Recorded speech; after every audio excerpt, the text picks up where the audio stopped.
다시 한번 전후좌우로 이제는 하이파이브를 좀 하면서 한 번만 이때만 주고받았으니 인사 마음껏 남발합시다. 메리 크리스마스. 예, 오늘 특별히 또 사랑하는 친구들 또 초청을 인해서 또 함께 또 예배드리는 또 우리 젊은 세대들도 있는데요. 그들에게 또 하나님이 더 큰 은혜와 또 은총을 주시기를 축복합니다. 일본 춘추 전국시대에 천하를 주름잡던 세 인물이 있었습니다. 다음과 같은 인물들이 있죠. 오다 노부가나라는 이 지도자와 도요토미 히데요시, 그리고 도쿠가와 이에야스라는 세 인물입니다. 세 인물은요, 전혀 다른 성격과 기질로 여러분들 유명한 사람들입니다. 예를 들어 잘 알려진 이야기인데요, 앵무새를 두고서도 다음과 같은 이러한 어떠한 이 반응을 보였다고 합니다. 오다 노부가나는 앵무새를 울리려고 하는데 울지 않으면 죽여버려라. 상당히 잔인하고 포악한 리더였었죠. 반면에 도요토미 히데요시는 앵무새를 울려야 되는데 울지 않으면 때려서라도 울려라. 이게 그의 리더십과 성향과 기질이었었습니다. 반면에 도쿠가와 이에야스는요, 앵무새가 울지 않으면 따라서 해봅시다. 울 때까지 기다리라. 예, 때가 되면 언젠가 울 테니까 그냥 힘쓰고 애쓰지 말고 울 때까지 기다리라. 좀 기다림의 여유와 또 인내를 아는 지도자가 도쿠가와 이에야스였었습니다. 결국 춘추 전국시대에 이 세 인물 중에 그 어려움의 난국을 수습하고 전국을 여러분들 평정하며 통일했었던 지도자는 누구일 것 같습니까? 눈치가 여러분들 다 좀 채고 오지 않습니까? 세 번째 인물이었었던 도쿠가와 이에야스였습니다. 기다릴 줄 아는 여유와 여러분 인내를 아는 이 지도자야말로 뭔가 주어지는 어떤 기회를 내 것으로 삼음을 일본 역사를 통해서도 우리는 알 수 있습니다. 여러분 성경에서도 바로 이 기다리며 인내할 줄 아는 자들이 지혜로운 자요 성숙한 자라고 말씀하시는 하나님의 말씀이 기록되어 있어요. 오늘 우리가 살아가는 이 시대를 가리켜서 많은 사람들은 기다림의 여유와 인내를 잃어버린 시대라고 이야기를 합니다. 그 예로 요즘 사람들은 막 느린 거를 견디지 못해요. 핸드폰이 느린 거 견디지 못하고요, 전자제품이나 컴퓨터의 속도가 느리면 막 짜증이 납니다. 전자제품만 그렇습니까? 식당에서 주문한 음식이 더디 나오거나 내가 배달 음식을 여러분 주문했는데 더디 여러분들 배달이 되면은요, 막 짜증이 나와서 확 취소해버리고 나가버릴까? 그런 생각이 막 들기도 합니다. 여러분들은 안 그러면 저만 또 쓰레기 목사가 되는 거고요, 여러분들. 예. 막 그런 마음이 들 때가 있어요. 그것만이 아니라 엘리베이터 타면은요, 문 닫힐 때까지 시간 되면 알아서 지가 자동으로 저절로 닫히는데 계속해서 오락실에 무슨 자판기 두드리듯이 계속해서 닫힌 버튼을 누르시는 분들이 있죠. 에스컬레이터를 타면은요, 오르고 내릴 때 그냥 기다리지 못합니다.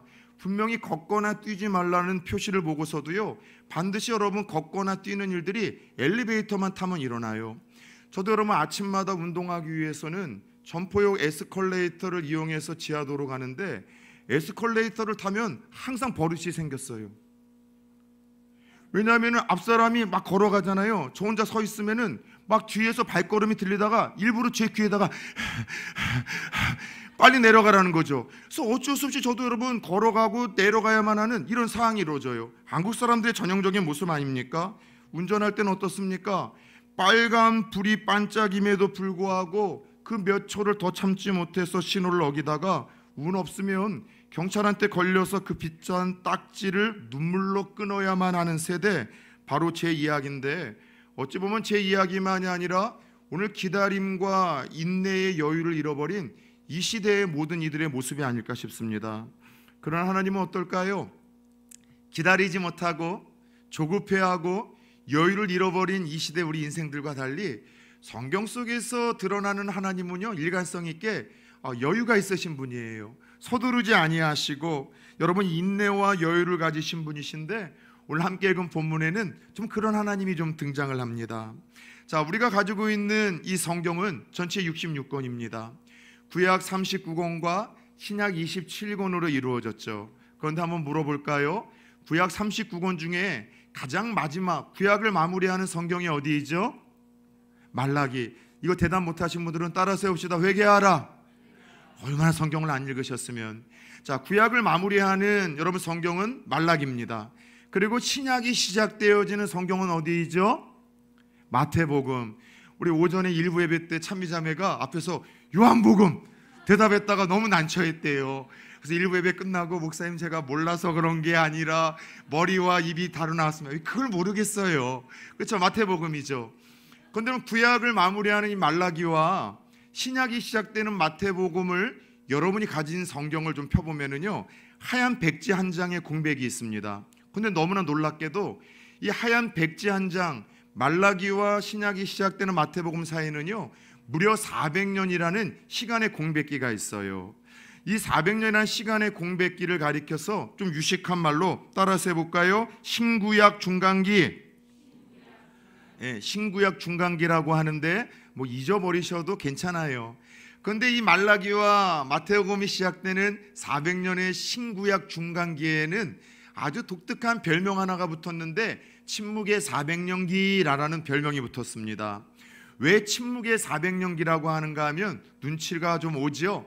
400년 동안 하나님이 자신을 이스라엘 백성들에게 나타내지 않으셨어요. 침묵하시고 드러내지 않으셨고, 하나님이 직접 이스라엘 백성들에게 나타나지 않을 때에는 선지자들을 통해서라도 하나님의 뜻과 말씀을 들려주셨었는데, 이전에는 이 400년의 시간 동안에는 직접 나타나지도 아니하셨고 어떤 선지자들도 보내셔서 하나님의 뜻과 말씀을 전해주지 않고 침묵하셨던 시간이 이 400년의 시간이었기 때문입니다. 그런데 여러분들, 이 400년의 시간은요 이스라엘 백성들에게는 말할 수 없는 고통과 아픔의 시간이었었습니다. 400년의 이 기간 동안 이스라엘 백성들에게는 말할 수 없는 끔찍한 사건들이 끊임없이 벌어졌었던 시기였었습니다. 그 예로 무엇보다도 400년 동안 끊임없이 이방 나라의 침략을 통해서 도시와 땅이 황폐가 되어지고, 여러분 여성들이 유린을 당하고 젊은이들이 여러분 적국의 포로로 끌려가 그렇게 자유를 잃는 아픔을 400년 동안 이스라엘 백성들이 겪었던 거예요. 처음에는 아수르라는 나라를 통해서 북이스라엘이 멸망을 당했습니다. 그 후로는 바벨론이라는 나라를 통해서 남유다가 완전히 멸망을 해서 그렇게 바벨론으로 모든 젊은이들이 포로로 끌려갔다가 하나님의 은혜로 70년 만에 다시 고향으로 돌아오죠. 그런데 거기서 이스라엘 민족이 잘 살고 평안하면 참 좋았으련만, 여러분도 알다시피 알렉산더 대왕이 이끄는 헬라 군들과 헬라 제국으로 인하여 또다시 이스라엘은 초토화가 됩니다. 그리고 그렇게 여러분들 헬라 제국이 무너지고 난 뒤에는 철의 강국이라고 일컫는 로마 제국에 의해서 이스라엘 백성들은 눈만 뜨면 그냥 적국에 의해서 침략을 당하고 적국에 의해서 지배를 당하는 그런 끊임없는 수모와 아픔을 400년 동안 반복하면서 보냈던 거예요. 여러분, 요즘 우리는요 이 이스라엘과 하마스의 전쟁을 통해서 그 무고한 이 팔레스타인 가나안 지구에 살았던 그들이 당하는 고통을 그냥 우리는 간접적으로 매스컴을 통해서 봅니다. 러시아와 우크라이나 전쟁을 통해서 무고한 시민들이 당하는 아픔과 고충을 간접적으로 매스컴을 통해서 우리는 보죠. 길게는 몇 년에서 지금 이제 여러분 몇 달 되었었던 그 전쟁 속에서 그 아픔과 수모를 당하는데, 400년 동안 잊을만 하면 그 이방 민족을 통해서 전쟁에 침략을 당하고 여러분 포로로 끌려가고 그렇게 여러분 피지배국이 되어져서 그렇게 섬겨야 되는 자유를 잃었었던 그 땅에 이스라엘 백성들의 마음이 여러분 어땠었을까요? 말 그대로 이스라엘 백성들은요 수모와 아픔 속에서 희망도 없고 절망과 눈물로 세월을 보냈습니다. 그 가운데 희망 고문과 같은 소원 하나가 있다면 바로 그 소원이었었어요. 하나님, 옛날서부터 약속하셨던 그 구원자, 강력한 리더십과 그 힘을 가지고 저 로마나 저 이 헬라나 그리고 저 바벨론으로부터 우리를 좀 해방시켜 줄 수 있는 강력한 하나님 그 지도자를, 약속하셨던 그 지도자를 이제는 좀 보내주세요. 그래서 옛날 옛 선조들로부터 약속을 받았던 그 메시아, 자신들에게 강한 나라로부터 해방을 시켜주고 자유와 번영과 평안과 행복을 줄 위대한 구원자 메시아, 하나님의 아들이라고 하는 그 그리스도가 이 땅에 나타나는 건 400년 동안 그것이 이스라엘 백성들의 희망 고문과 같은 유일한 소원과 기도 제목이었어요. 하나님, 우리 좀 불쌍히 여겨주세요. 하나님, 우리 민족 좀 구원해 주세요. 하나님, 우리에게도 구원자를 좀 보내주셔서 진정한 자유와 평안과 행복을 좀 되찾게 해주세요. 그러나 하나님은 하나님의 백성들이라고 하는 이스라엘 백성들의 피 맺힌 절규와 강규에도 여러분 불구하고 400년 동안 어떻게 하셨다고요? 침묵을 하셨어요. 드러내지도 아니하셨고 나타나지도 아니하셨고 어떤 말씀도 들려주지 아니하시며 400년 동안 자신을 감추셨습니다. 이 400년 동안 어떤 사람들은 하나님은 우리를 버렸다, 하나님은 우리를 사랑하지 않는다 말하며 믿음이 흔들리기도 시작했습니다. 아니, 어떤 이들은 하나님이라는 신은 애당초 존재하지도 않았어. 그 신이 존재한다면, 그 신이 정말 정의로운 신이고 사랑의 신이라면 어찌 우리 민족들에게 이렇게 하나님께서 대할 수 있겠는가? 그래서 하나님은 애당초 있지도 않았다며 사람들을 선동하는 가운데 그 선동의 미혹에 휩쓸려 신앙을 버리고 하나님을 버리는 이들이 하나둘 속출하기 시작했습니다. 그런데 여러분들, 오늘 솔직히 신앙생활을 하다 보면 이스라엘 백성들이 겪었었을 이런 수모와 아픔, 그로 인한 하나님의 사랑, 그분의 존재하심에 대해서 신앙의 어떠한 여러분 이 의미에 대해서 회의를 갖고 의심을 갖고 흔들리기 시작했던 이스라엘의 백성들의 모습이 너무나 여러분 낯익다는 생각을 갖지는 않습니까? 신앙생활을 하다 보면 우리에게도 이런 시간들이 찾아올 때가 참 많아요. 지금 내가 건강을 잃어버렸어요. 내가 사랑하는 가족들 중에 누군가가 큰 지병에 걸렸습니다. 내 사업이 좀 어려워서 휘청거리게 생겼어요. 무언가 내가 인간관계에 아픔을 겪게 되었고 내 부부생활과 가정이 깨어지게 생겼습니다. 내 자녀들에게 무언가 큰 기도 제목이 있는데 이게 쉽게 해결되지 않을 것 같아요. 그래서 그런 상황 속에서 삶의 고통스러운 문제를 끌어안고 하나님 앞에 나아갑니다. 기도하면 하나님이 응답하시고 환경을 바꾸든 사람을 바꾸든 상황을 바꾸든 무언가 역사하신다는 목사의 이야기를 듣고 지푸라기라도 잡는 심정으로 그렇게 기도의 자리에 나아가 절박한 마음으로 부르짖죠. 하나님 좀 도와주세요.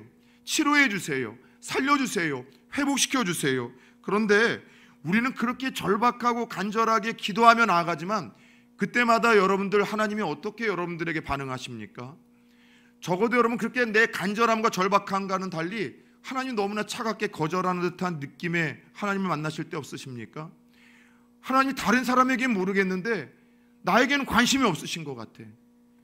내 기도에는 귀를 막고 계신 것 같아. 다른 사람은 주목해서 보시는데 내가 처한 상황과 환경에서 내가 얼마나 힘들게 살고 계시는지 나에 대해서는 두 눈을 가리고 계시다는 그런 느낌이 들 때가 있더라는 것이죠. 여러분들, 오늘 이스라엘의 백성들 이 어떤 어려움과 안타까움처럼 나의 절박함과 간절함의 부르짖음에도 불구하고 하나님이 반응도 없고 응답도 없고 인도하심도 없고 도움도 없을 때가 우리에게 얼마나 많이 있는지 모르겠어요. 그럴 때 우리도 이스라엘 백성들이 그랬던 것처럼 의심이 들기 시작합니다. 하나님이 정말 사랑의 하나님이신가? 그분이 나를 바라보고 계시는가? 그분이 내 기도에 귀를 기울이고 계시는가? 아니, 정말 하나님이라는 그 존재, 신의 존재가 있기는 있는 것인가? 기도의 능력은 있는 것인가? 신앙생활이 무슨 의미가 있는 것인가? 의심과 회의가 찾아오기 시작하고 믿음이 흔들리기 시작합니다. 그런데 여러분들, 성경을 보니까 정말 믿음이 좋았다라고 칭찬을 받고 하나님으로부터 우리들에게 존경을 받았던 믿음의 선조들에게도 이런 시간들이 있었음을 보면서 묘한 위로를 받습니다. 성경을 보면 다윗이나 욥과 같은 믿음의 사람들에게도 하나님의 침묵과 거절 속에서 신앙의 회의가 찾아오고 믿음이 흔들렸던 시간들을 하나님은 그대로 여러분 우리들에게 서슴없이 보여주고 있으십니다. 시편 6편을 한번 볼까요? 다윗의 위대한 탄식이 나옵니다. 나의 영혼도 매우 떨리나이다. 여호와여, 어느 때까지이니까? 내가 탄식으로 피곤하며 밤마다 눈물로 내 침상을 띄우며 내 요를 적시나이다. 지금 다윗에게 큰 어려움이 찾아왔어요. 생명의 위협이 찾아왔고 자신의 지금 여러분들 이 모든 명성과 그동안 누리고 있었던 것들을 다 잃어버릴 수 있는 그런 이런 어려운 위기가 찾아왔습니다. 다윗이 뭘 했겠습니까? 하나님에게 살려달라고 도와달라고 여러분 절박한 마음으로 부르짖고 하나님의 여러분 구원을 구했어요. 근데 하나님이 침묵하시는 거예요. 너무나 오랫동안 하나님께서 그에게 아무렇게도 역사하시지 않는 거예요. 그러다 보니까 다윗은요, 하나님 어느 때까지 내 기도에 귀를 막으시고 눈을 가리시고 침묵하시겠습니까? 하나님에게 하소연을 하는 거예요. 그런 안타까움 속에서 다윗이 아프고 고통스러워서 흘렸던 눈물이, 여러분들 한번 보세요. 눈물로 침상을 배처럼 띄었다고 합니다. 덮고 있는 그 이불을 여러분들 눈물로 다 적실 정도였다면 그의 아픔과 고충이 얼마나 크고 깊었는가를 엿볼 수 있는 것 아닙니까? 다윗에게도 하나님이 침묵하시고 거절하시고 버린 것 같은 그런 아픔의 시간, 어둠의 시간이 있었다고 고백을 합니다. 고난의 아이콘이라고 하는 욥은 어떨까요? 욥기서 23장 8절 9절을 보면 욥이 고난 가운데 이런 고백을 합니다. 그런데 내가 앞으로 가도 그가 아니 계시고 뒤로 가도 보이지 아니하며 그가 왼쪽에서 일하시나 내가 만날 수 없고 그가 오른쪽으로 돌이키시나 배울 수 없구나. 고난과 시련 속에서도 하나님이 살아계시다는 것과 그분이 내게 주어지는 모든 것들의 이 주관자가 되심을 한 번도 여러분도 잊지 않고 고백했던 욥이에요. 그래서 그런 믿음이 있었지만 그 고난과 역경이 너무나 오래가고 자신의 문제에 대해서 절박하게 기도해도 아무런 반응도 보이지 않는 하나님 앞에서 욥이 느끼는 심정을 고스란히 다 고백하고 있지 않습니까? 앞으로 가도 하나님이 안 보인대요. 뒤로 가도 그분이 안 보인대요. 내가 왼쪽에서 하나님 일하신다는 이야기를 듣고 믿고 있지만은 만날 수도 없고 느낄 수가 없어서 너무나 여러분들 홀로 있는 그 외로움 속에서, 고독 속에서 어찌할 바를 몰라 여러분 절규하고 있는 욥의 이야기를 그대로 우리들에게 여러분들 보이고 있습니다. 기도해도 하나님이 침묵하시고 거절하시는 것이 너무나 고통스러워서 탄식하며 눈물 흘리는 믿음의 선조들의 이야기를 성경에는 기록하고 있어요. 그것도 한번 물어봅시다. 정말 하나님께서는 400년의 시간 동안 그분이 선택한 이스라엘 백성들, 자녀들을 향하여 정말로 여러분 하나님께서는 그들을 버리신 것이었을까요? 그들을 여러분 하나님께서는 기도를 침묵하시고 물리치셨던 것일까요? 그들의 고통과 아픔을 하나님이 모르셨을까요? 하나님이 정말 그들을 여러분들 포기하셨던 것일까요? 결론부터 말씀드리자면 여러분, 하나님은 사람의 눈으로 볼 때, 겉으로 볼 때에는 거절하시는 것 같고 침묵하시는 것 같고 이스라엘 백성들을 버리신 것 같았었지만 천만의 말씀, 약속하신 바를 이루시기 위하여 부지런히 일하고 계시고 역사하고 계셨음을 성경을 통해서 우리들에게 말씀하세요. 약속하신 그 메시아, 하나님의 그 아들을 가장 적당한 때에, 가장 좋은 때에 약속대로 이스라엘 백성들에 보내주시기 위하여 보이지 않는 역사의 무대 뒤에서 소리 없이 땀 흘리며 일하고 계셨음을 오늘 함께 읽은 본문에서 말씀하십니다. 자, 먼저 이스라엘 백성들을 정복했었던 헬라, 알렉산더 대왕이 이끌었었던 지금의 그리스라는 나라는요, 참 재미있게도 자신들이 무력으로 어떤 나라를 정복하면 항상 하는 일이 있었어요. 따라서 봅시다. 문화와 역사와 철학을 나누었다.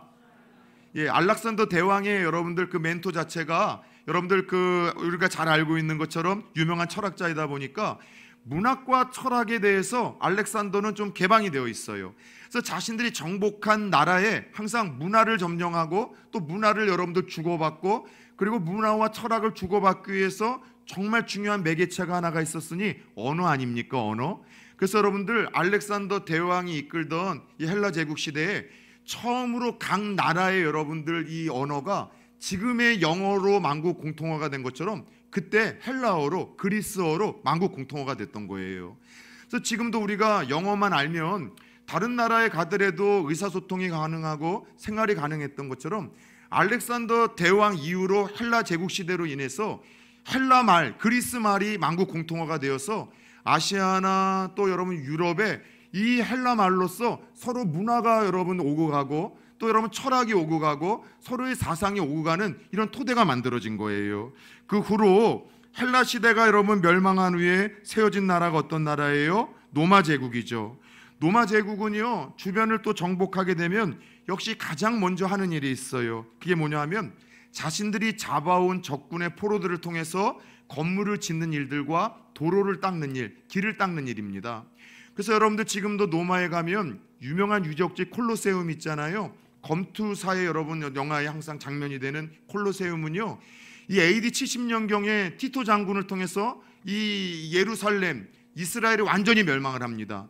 그리고 이 로마의 티토 장군이 예루살렘에 있었던 젊은이들을 로마로 다 포로로 끌려가 잡아가서 그때 이 유대인들을 포로로 해서 강제 노역으로 해서 세웠었던 건물이 그 유명한 콜로세움이에요. 그래서 로마에 가서 원형 경기장 콜로세움 보면은요, 유대인들의 이런 피해와 아픔을 우리는 볼 수 있어야 돼요.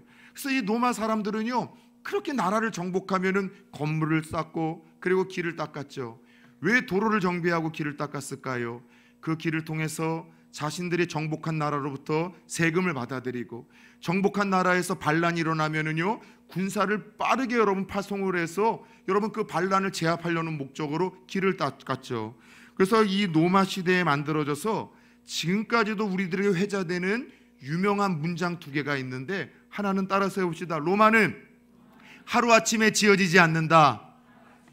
들어보셨죠? 늘 이 건물 짓는 일을 했기 때문에 그 이야기가 나온 거고, 또 하나는 더 유명한 마리의 회자인데, 따라서 해볼까요? 모든 길은 어디로 향한다고요?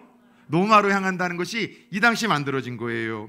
그런데 여러분, 너무나 놀라운 것은 헬라 제국 시대를 통해서 언어가 통일됨으로 인해서 이때 이스라엘 사람들만 보고 읽었던 히브리어로 된 성경이 헬라어로 번역이 되어져서 다른 나라 사람들도 그 여호와 하나님, 창조자, 구원자에 대해서 알 수 있고 하나님의 뜻에 대해서 알 수 있는 기회가 헬라 제국 때 이제 이루어진 거예요. 그래서 여러분, 히브리어로만 된 이 구약 성경이 헬라어로 이 번역이 되어진 그 성경을 가리켜 뭐 잊어버리셔도 되는데, 그래도 저 여러분들 상식적으로 아시면 좋을 것 같아요. 따라서 해봅시다. 70인 역경. 예, 이스라엘 사람들만 보던 히브리어로 된 성경이 처음으로 외국 사람들도 볼 수 있게끔 번역되어진 이 성경이 70인 역경인데, 언제 이 성경이 번역됐다고요? 헬라 시대 때. 그래서 많은 사람들이 그 하나님에 대해서 알 수 있고, 또 세상을 구원하려고 하는 하나님의 뜻에 대해서 알 수 있고, 하나님이 어떤 일을 하셨는지, 뭘 하고 계신지, 앞으로 세상 역사에서 어떤 일을 하실 건지에 대한 그 이야기를, 헬라 시대에 이스라엘 백성들에게는 아픔이 있었지만 바로 이때 일들이 이루어진 거예요. 더 나아가 예수님의 피 맺힌 소원은요, 그 땅끝까지로 복음을 전하는 그 피 맺힌 유언이 여러분 예수님의 12제자들과 사도 바울을 통해서 이루어지기 시작했는데, 누가 만들어 놓은 길을 통해서 로마인들이 세금을 걷어들이고 군사를 파송하려고 하는 목적으로 만들어주는 그 길을 통하여 여러분 하나님께서는 12제자들과 또 선지자들과 또 여러분 사도들을 통해서 여러분 유럽으로, 아시아로, 전 세계로 이 복음을 들고 나아가 예수를 전할 수 있도록 준비하셨던 거예요. 무슨 말인가 하면, 눈에 보이지 않는 역사 너머에서 세상 나라와 지도자를 통해서 하나님은 그들의 간절한 소원과 기도 제목이었었던 그 메시아, 구원자 그리스도를 보내주시기 위하여 부지런히 일하고 계시고 역사하고 계시고 땀 흘리시면서 여러분들 그 때를 만들어 가셨다는 것이죠. 그리고 드디어 그 예수 그리스도가 이 땅에 왔을 때 그분이 예수 그리스도를 알 수 있도록 성경이 모든 이들에게 읽혀질 수 있고, 그 예수 그리스도를 모든 이들에게 전할 수 있도록 길이 만들어진 그 때가 참에 하나님의 아들이신 메시아 예수님을 이 땅에 보내주셨다는 거예요. 그날을 우리를 성탄절 크리스마스로 기념하며 지내고 있습니다. 따라서 우리가 성탄절과 크리스마스의 이 신비 중에 하나는 하나님께서 때가 참에 약속하신 그 때가 참에 기다림과 인내의 아픔 속에서 하나님이 그 아들을 주신 날이라는 것을 우리가 잊어서는 안 된다는 것이죠. 여러분, 그래요. 살면서 깨닫는 것은 저만이 아니라 여러분들도 그럴 거리요. 따라서 해봅시다. 눈에 보이는 것이 다가 아니다. 눈에 보이는 것이 다는 아니라는 거예요. 보이는 것으로 속고 사는 것이 얼마나 많은지 모르겠습니다. 늘 아침마다 헬스장에 가서 운동을 합니다. 그래서 아침마다 일찍 가게 되면은요, 항상 오시는 분들이 이제 눈에 좀 보여요. 부지런하신 분들이죠. 그런데 어느 날 헬스장에 제가 처음 보는 분이 하나 이제 등장을 했는데, 이분은 그냥 보통 분이 아니에요. 헐크처럼 몸이 막 울그락불그락해서 진짜 무슨 선수가 온 것 같아요. 완전 키도 크고 등치도 좋은데 막 몸이 좋으니까 괜히 그 옆에 가면 막 주눅이 들고 막 괜히 상대적으로 비교가 돼서 소심해져서 일부러 거리를 좀 두었죠. 그리고 제 마음에 진짜 상남자 마초 같은 아마 기질이 있는 사람일 거라고 생각을 했다가 어느 날 뜻하지 않게 그분과 대화를 할 수 있는 기회가 생겼어요. 같은 기구를 좀 써야 되는데 옆에 있기에 이 기구 다 쓰셨습니까? 제가 써도 될까요? 그랬을 때 되게 막 인상을 쓰면서 묵직한 목소리로 그렇게 하시죠. 제가 하겠습니다. 이럴 줄 알았는데 그분이 이렇게 표현하는 거예요. 쓰이소. 깜짝 놀랐어요. 그 등치가 커가지고서 상남자 같은 헐크 같은 사람이 쓰이소. 그들을 인사할 때도 잘 지내셨습니까? 막 여리여리하고 막 여성스러운 목소리로 반응할 때마다 아직까지도 적응이 안 되는 거예요. 여러분, 우리도 때때로 보이는 것에 속고 살아 쉽게 낙심하고 절망하고 선입견을 가져서 뒤늦게 실수하고 후회할 때가 얼마나 많은지 모르겠어요. 그런데 하나님이 하시는 일들과 역사가 보이지 않다 보니 우리가 이스라엘 백성들이 그랬던 것처럼 우리도 여러분 그렇게 실망하고 실패할 때가 있는 거예요. 눈에 보이는 것은 아무것도 안 잡히는 거예요. 기도에도 하나님이 도와주지 아니하시고, 기도의 응답과 기미도 보이지 아니하시고, 치료와 회복도 구원의 손길도 아무것도 보이지가 않습니다. 그럴 때 우리는 낙심하고 절망하지만, 그러나 여러분들 기억하십시다. 보이지 않아도, 볼 수 없어도 마침내 우리를 도우시려는 하나님의 손길은 보이지 않는 사건과 환경 너머에서 멈추지 않고 일하고 계시다는 것을 믿을 수 있기를 축원합니다. 그래서 오늘 함께 읽은 이 본문에는 성탄의 그 신비를 이렇게 이야기를 해요. 때가 참에 일어난 일이라고. 때가 참에 하나님께서 그 아들을 보내셨고, 때가 참에 보내신 그 예수님이 우리를 위해서 때가 참에 십자가에서 대신 죽으셨고, 때가 참에 십자가에서 죽으심으로 우리의 죄를 해결해 주신 그 예수님은 우리 안에 성령을 보내주셔서 때가 참에 믿게 하셨고, 때가 참에 예수님을 나의 구원자로 고백하게 하셔서 하나님을 향해서 아버지라 아빠라고 고백하게 하셨고, 때가 참에 하나님을 시인하고 고백하고 그분의 아들 딸이 되어 우리에게 천국을 영생을 기업으로 주셨다라고 우리에게 그렇게 그 신비를 밝히고 계십니다.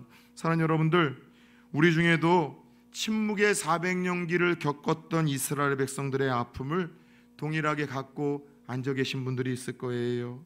자녀들의 배우자가 아직 나타나지 않습니까? 사업이 여러분 쉽게 해결되지 않습니까? 믿지 않는 가족들이, 남편이, 부모가, 형제가 쉽게 돌아오지 않습니까? 기도의 응답이 너무나 많이 지연되는가요? 괜찮아요. 낙심하지 마십시오. 거절당한 것이 아니라, 하나님 물리치신 것이 아니라 아직 때가 이르지 않았기 때문일 뿐, 하나님은 가장 완벽한 때에, 가장 우리들에게 필요한 때에, 가장 그것이 응답되었을 때 우리들에게 축복이 됐던 그 때를 위해서 하나님 일하고 계시고 역사하고 계시고 그 때를 만들어가고 계심을 믿으실 수 있기를 축원합니다.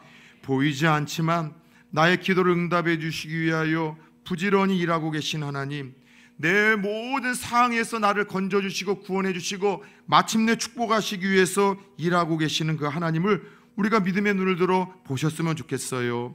여리고 성도, 하나님의 약속이 이른 어느 날 갑자기 무너졌듯이 우리의 기도도, 우리 안에 품었던 바램과 작은 소원도 하나님이 예비하신 그 때가 되고 때가 차면 반드시 응답될 줄 믿습니다. 때가 참에 그 아들을 보내셨던 성탄의 신비와 은혜가 우리에게도 주어지길 하루하루 소망하며, 아무런 것도 보이지 않는다 할지라도 기대하고 기도하고 기다리며 버텨내시고 견뎌내시는 부산 초원교회 모든 성도님들 되어질 수 있기를 주 예수 그리스도의 이름으로 축원합니다.